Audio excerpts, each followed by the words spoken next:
பேரட்ஸ்க்கு mimicry பண்ணுற abilities இருக்குது. Humans மாதிரியே அப்படியே மிமிக்ரி பண்ணி காட்டுமாம்.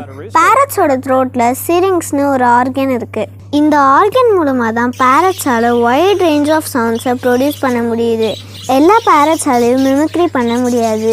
ஒரு சில பேரட்ஸ்க்கு மட்டும்தான் மிமிக்ரி பண்ணுற எபிலிட்டி இருக்குது. அதில் ஸ்பெஷல்னா ஆஃப்ரிக்காவில் இருக்கிற கிரே பேரட்ஸ் தான். இந்த பேரட்ஸ் ஹியூமன்ஸ் போலவே பேசி காட்டுமாம். அது மட்டும் இல்லாமல் நூற்றுக்கணக்கான வார்த்தைகளை ஞாபகம் வச்சுக்குமாம். இந்த மாதிரியான பேரட்ஸுக்கு கூட ப்ராப்பரான ட்ரைனிங் கொடுத்தா தான் அதால் பேச முடியுமாம்.